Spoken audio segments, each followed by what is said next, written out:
अस्सलाम वालेकुम, क्या हाल है? रहमतुल्लाह, कैसे हैं आप? अल्लाह का शुक्र। सबसे पहले तो honestly thank you so much for coming. मेरे लिए बड़ा ऑनर है, बड़ा प्रिविलेज है कि मैं आपके साथ आज आई एम शेयरिंग स्पेस और आपको होस्ट करने का मुझे मौका मिल रहा है। नहीं जी, ये मेरे लिए बहुत इज्जत की बात है। आप माशाल्लाह कितने स्मार्ट खूबसूरत से नौजवान हैं और आपके साथ आज बैठेंगे, गपशप लगेगी, मेरे लिए बहुत इज्जत की बात है। Thank you so.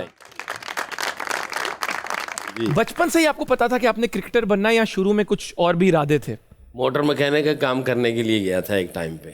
अच्छा। फ्रिज और एसी का काम भी सीखा थोड़ा सा, टाइप शॉर्ट हैंड भी सीखी, इलेक्ट्रिशियन का काम भी थोड़ा सा करने के लिए गया था।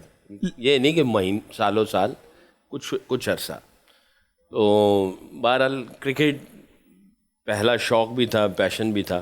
हालात कुछ ऐसे थे तो ये सारी चीज़ों से गुजरते हुए इधर निकल के गए। तो वो मोमेंट क्या था, लाइट बल्ब मोमेंट, जब आपको पता चला कि नहीं ना हुन मैं इलेक्ट्रिशियन हैगा, ना मैं प्लम्बर हैगा, ना मैं मैकेनिक हैगा, हुन करनी है तो क्रिकेट करनी है? वो देखें, क्रिकेट का तो शुरू से था कि खेलना है, मगर अनफॉर्चुनेटली यार आपके प्रोग्राम के तवस्सुल से ये बात करूँगा, हमें प्रॉपर अपॉर्चुनिटी नहीं मिलती है नौजवान बच्चों को। कुछ सियासी चीज़ें ऐसी होती हैं, सियासत की नज़र हो जाते हैं, फेवरेटिज़म, पॉलिटिकल एंगल, नेपोटिज़म, जिसकी वजह से बच्चे मायूस हो जाते हैं। तो मैं भी शिकार रहा।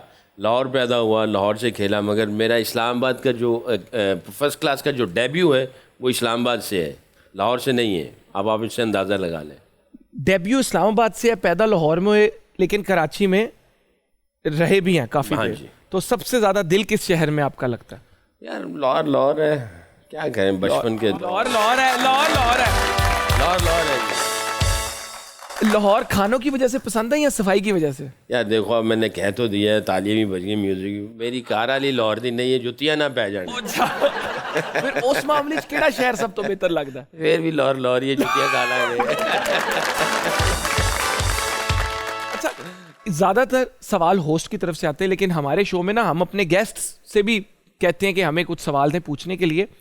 ये बात तो रिकॉर्ड पे है कि टेस्ट मैचेस में 3 बार 10 विकेटें, 13 बार आपकी 5 wickets hall, 208 wickets in just 49 matches. मतलब आपका इरादा क्या होता था ग्राउंड में जाने से पहले कि मैं विकेटा लैनिया ने तो बाकी फील्डिंग करेंगे? मतलब किस माइंडसेट से आप जाते थे? यार आई थिंक मैं यहाँ पे क्रेडिट दूंगा मैं अपने उस्ताद को, जो मेंटोर फौत हो गया, अल्लाह जरा नसीब करे, अहमद हसन साहब। अच्छा। मैं जब छोटा था, आई थिंक गालिबन 8-9 साल का था, भाई खेलते थे क्रिकेट, मैं भी चला जाता था क्लब में खेलने के लिए। एक दिन मैंने बॉलिंग की, एक ही स्टंप लगी हुई थी, तो चौधरी कदीर साहब हमारे कैप्टन थे, वो भी फौत हो चुके हैं। अच्छा। तो वो बैटिंग कर रहे थे, मैं बॉलिंग कर रहा था, तो उन्होंने जानबूझ के ना ऊपर से बल्ला ऐसे घुमा दिया, गेंद सीधा स्टंप को लगा, विकेट गिर गई। मैं जनाब खुशी से जंपे मारनी शुरू कर दी। चौधरी साहब ने मुझे उठाया, ओए तूने मुझे आउट कर लिया। जब उन्होंने कहा, उन्होंने अहमद साहब को बताया। अब जो अहमद साहब थे वो मुझे हर रोज़ ये पूछते थे, आज कितने आउट किए। ये सवाल इतना पावरफुल है कि जिसने मेरा जहन बनाया, आज कितने आउट किए, आज कितने आउट किए, आज कितने आउट किए। और ये सिलसिला महीनों चलता रहा। फिर मुझे कहा डायरी में लिखो जितने भी आउट किए। प्रैक्टिस में मैं लिखता था, आज 10 हुए, आज 12 हुए, आज 8 हुए, आज 11 हुए। और हर रोज़ आफ्टर द डे मैं उनको बताता था मैंने इतने आउट किए। मैं अंडर 14 सेलेक्ट हो गया, खेला, अंडर 19 में आया। तो फिर उन्होंने दूसरा सवाल मुझसे पूछना शुरू किया कि किस तरह आउट किए। मैं कहता था LBW हुआ, बोल्ड हुआ, स्टंप हुआ, शॉट मारी, टॉप एज लगी, बाउंड्री पे कैच हुआ। और मुझसे पूछे थे ये हो कैसे गया, तुमने आउट कैसे कर लिया इसको। तो उसकी जो प्लानिंग होती थी वो पूछते थे मुझसे। ये जो 2 सवाल थे उसने मेरा जहन बनाया कि मैंने आउट करना है बस। और वाकई आपने जो सवाल किया ऐसे ही था। मैं हमेशा जब कोचिंग भी करता हूँ, मैंने 6-8 ड्रेसिंग रूम शेयर किए, New Zealand, Australia, West Indies, Bangladesh, हर जगह पे। तो मैं यही कहता हूँ, एक होता है आपने आउट करने की इंटेंशन और एक होती बचने वाली। और जो आउट करने वाली इंटेंशन होती है उसमें आप बच भी जाते हैं, आप आउट भी करते हैं। और जो बचने वाली आप सारी ज़िंदगी बचते बचते खेलते हैं और आपको विकेट तो मिल जाएंगे मगर आपको आउट करने का जो ढंग है वो नहीं सीख पाओगे। तो आउट करने वाली इंटेंशन होगी। Credit goes to Ahmad Hasan साहब, जिन्होंने मेरे दिमाग के अंदर ये डाल दिए कि आउट कैसे करना है। देखिए, इसलिए कहते हैं बचपन की आदतें आपको सारी ज़िंदगी आपके साथ रहती हैं, वो किसी भी फील्ड में हो। लेकिन आपकी ये बचपन में जो एक आदत बन गई कि कितनी विकेटें ली, तो आपका वो विकेट टेकिंग माइंडसेट था। ये नहीं था कि मैंने कम रन खाने हैं या कुछ और। तो आई थिंक बहुत पावरफुल आपने इन्फॉर्मेशन शेयर की नौजवान बच्चों के सामने कि जब जहन बन जाता है तो आपकी इमेजिनेशन बनती है, बिल्कुल। और आप इमेजिनेशन में आपको ख्वाब आने शुरू हो जाते हैं कि यार मैं इसको ऐसे आउट करूँगा, मैंने इसको ऐसे आउट किया। और ऐसा होता था, यकीन करो, जब मैं खेलता था तो मैं रात को जब सोते थे तो अगले दिन किसको कैसे आउट करना है वो रात को सोच रहे होते थे। कई दफ़ा ऐसा होता था, मैनिफेस्ट कर लेते थे पहले ही, और फिर ख्वाब भी आता था कि ये इस तरह आउट हुआ।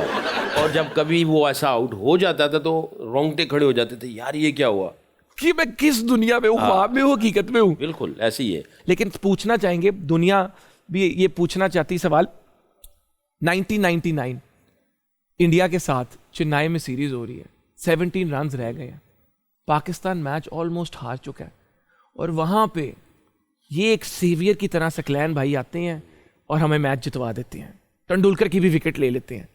ये तो हो गया। ये फीलिंग क्या थी जब हारा हुआ मैच हम जीत गए? क्योंकि मैं ये आई थिंक वो विटनेस करना इटसेल्फ, इस तरह का एक्सपीरियंस, ये it is like a roller coaster ride. तो वो क्या एक्सपीरियंस था जब एकदम हारा हुआ मैच आपने जितवा दिया हमें? देखिए, हमारी ना बचपन से ही ये एक ट्रेनिंग होती, प्रैक्टिस होती है। ये भी मैं अपने कोच की बात करूँगा फिर दोबारा, कि वो ये कहते थे कि जब तक आखिरी गेंद ना हो जाए तब तक उम्मीद का दामन नहीं हार नहीं माननी, आखिरी गेंद। तो आई थिंक वो एक जो एक सोच थी शुरू से कि अभी मैच ख़त्म नहीं हुआ, कुछ भी हो सकता है। बाज़ वक़्त हम लोग ये सोचते थे, अक्सर बात होती है, सिर्फ 10 गेंद करने हैं, 10 अच्छे गेंद, 10 विकेटें मिलनी, वो किसी वक्त भी हो सकती हैं, हैट्रिक भी होती है। 4 गेंद अगर बीच वाले 3 इकट्ठे ही आउट हो जाएं, नीचे वाले जो हैं वो उसको संभाल नहीं सकते। हमें पता था कि उनके सचिन आउट हुआ, उनकी कमर टूटनी है, और टसल चल रही थी उस वक़्त। लोग देखते हैं गेंद और बल्ला, और सचिन था भी पीक पे, उस वक्त पीक पे था, उसके उस वक्त वर्ल्ड रैंकिंग में नंबर 1। बिल्कुल। उसने 13 या 14 चौके मुझे ही मारे हुए थे। और आप देखो, जब किसी को चौका लगता है ना, समझ लो किसी के मुंह दोते मुखा मारा, किसी सिर दोते मुखा मारा, जुगत मारी है। हाँ, पब्लिक जुगत, पब्लिक। हाँ, वो आप यार, आपकी जो है ईगो को हर्ट करता है, आपके कॉन्फिडेंस को हर्ट करता है हर चौका। तो 13-14 चौके मारने के बाद मैं एक ताक में था, मैंने कहा कहीं ना कहीं ये गलती ज़रूर करेगा।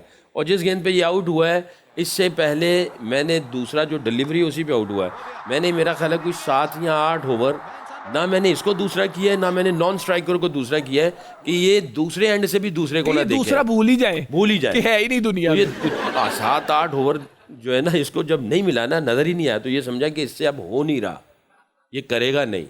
और तकरीबन मेरा ख्याल है कोई 20-22 रन रह गए थे। ऐसे गलत है फिर, ऐसे तुसी फिर चीटिंग की थी, आपने उसको भुला ही दिया कि मुझे तो आता ही नहीं दूसरा, और आपने उस मोमेंट पे डाल दिया जब वो एक्सपेक्ट ही नहीं कर रहा था। प्रेशर जब आप करीब जाते हैं ना, तो प्रेशर और दिल की धड़कन और तेज़ होती है। तो मेरा ख्याल है जब यहाँ पे आया ना, तो ये was too excited and too confident. तो इसने कहा भी इसको तो आ नहीं रहा, इसकी कैलकुलेशन गलत हो गई उधर। वहाँ पे मैंने फिर इसको जब दूसरा किया, मारने का खड़ी हो गई, फिर ये आउट हुआ। तो उसके बाद मेरा ख्याल है 1.5-2-2.5 ओवर में पूरी टीम आउट हो गई थी इनकी।